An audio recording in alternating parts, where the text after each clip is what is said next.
LIC के 14 lakh agents ने एडा के मास्टर सर्कुलर के अंतर्गत लागू किए नियमों के खिलाफ लगभग सारे दरवाजे खटखटाए, लेकिन दुर्भाग्यवश किसी ने भी उनकी सुनवाई नहीं की।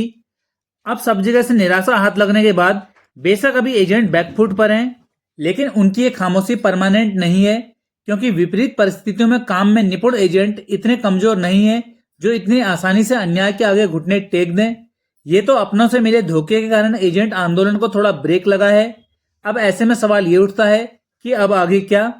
कहते हैं व्यक्ति तब तक नहीं हारता जब तक वो हार मानकर प्रयास बंद न कर दे, क्योंकि प्रयास और जीत के बीच जो असफलता मिलती है वास्तव में वही सफलता तक पहुंचने की सीढ़ी बनती है।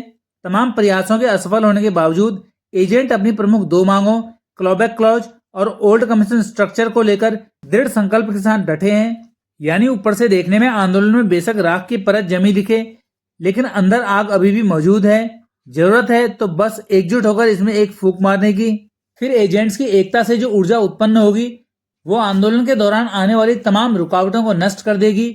वास्तव में इस आंदोलन का परिणाम कुछ और होता अगर सभी एजेंट्स ने अपने हित को समझा होता और मजबूती से एक दूसरे का साथ दिया होता, क्योंकि इस आंदोलन की सफलता के लिए 14 लाख एजेंट्स को सिर्फ एकजुट होने की जरूरत थी। उसके बाद इस आंदोलन का सफल होना लगभग तय था।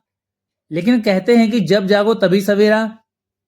अभी तक के परिणामों से सबक लेकर अगर एजेंट अभी भी एकजुट हो जाएं और एक फैसले पर चलें तो इस आंदोलन की तस्वीर बदल सकती है, क्योंकि बाकी स्तरों पर वो जो कर सकते थे कर चुके हैं। एजेंट्स को चाहिए कि एक मजबूत नेतृत्व में एकजुट होकर पीएमओ से संपर्क करें। अगर प्रधानमंत्री और एजेंट्स के लीडर की मीटिंग होती है तो एजेंट्स के पास मौका होगा अपना पक्ष मोदी जी के सामने रखने का, और वो अगर इसमें सफल होते हैं तो उनकी परेशानियों का हल निकल सकता है।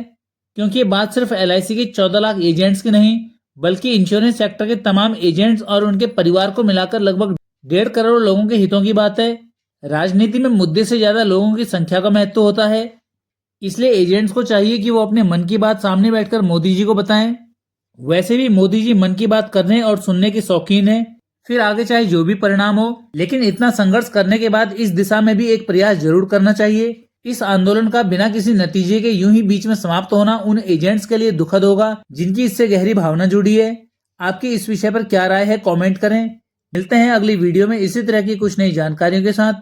पूरा वीडियो देखने के लिए धन्यवाद।